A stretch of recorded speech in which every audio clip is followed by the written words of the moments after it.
Marilah kita berdoa.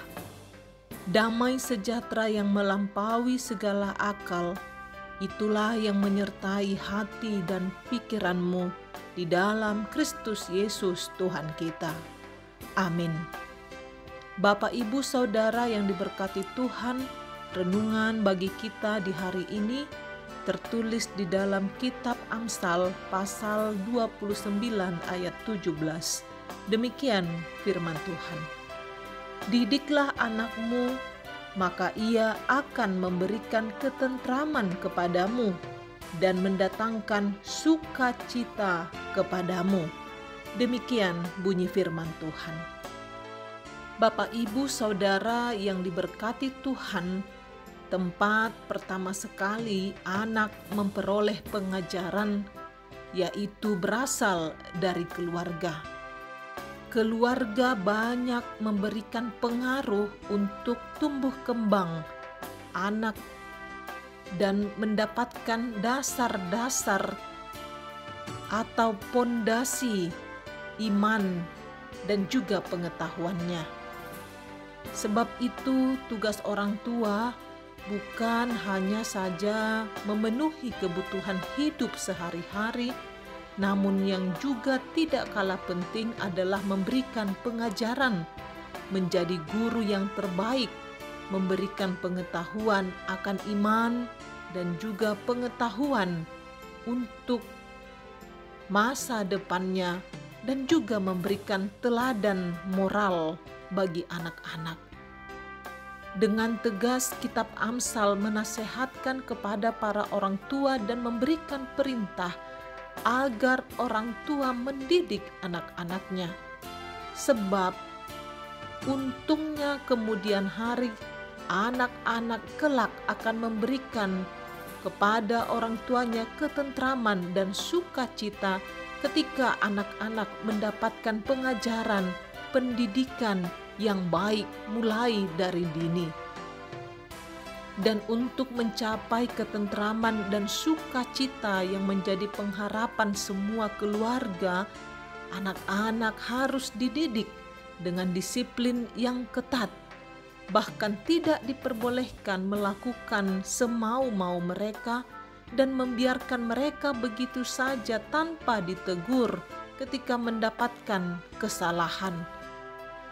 Bila ada kebodohan di dalam hati anak-anak dan juga di dalam kehidupannya, maka tugas orang tua untuk mengkikisnya dan memberikan pengajaran agar kebodohan itu, kekerasan hati itu, dan juga karakter yang tidak sehat itu boleh keluar dan pergi selagi mereka masih kanak-kanak. Bagi orang Batak memiliki prinsip tiki mek do hawi boi pasihor-sihoron, yang artinya ketika kayu masih kecil masih bisa untuk diluruskan. Demikian anak-anak ketika masih kecil masih bisa untuk dipimpin untuk ke jalan yang benar. Namun sebaliknya ketika ada kebodohan dan karakter yang tidak sehat dibiarkan, maka ketika kelak menjadi dewasa bisa saja mendatangkan aib bagi orang tua sendiri dan juga keluarga.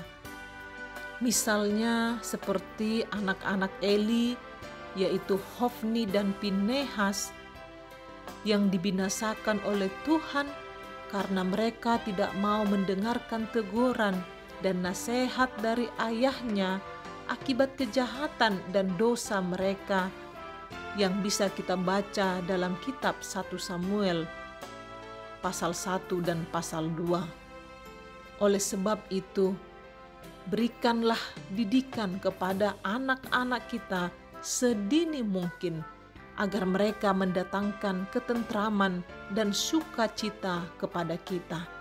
Bahkan sekalipun Bapak, Ibu, Saudara yang diberkati Tuhan, anak-anak kita mungkin sudah kelak akan berkeluarga, tugas orang tua tidak pernah selesai. Orang tua akan selalu bertanggung jawab untuk memberikan pendidikan, pengajaran, dan nasihat hingga sampai akhirnya kelak Tuhan selesaikan tugas dan panggilan kita di dunia ini. Selama orang tua masih hidup, orang tua bertanggung jawab untuk mendidik dan memberikan pengajaran tentang firman Tuhan kepada semua anak-anaknya. Amin. Marilah kita berdoa.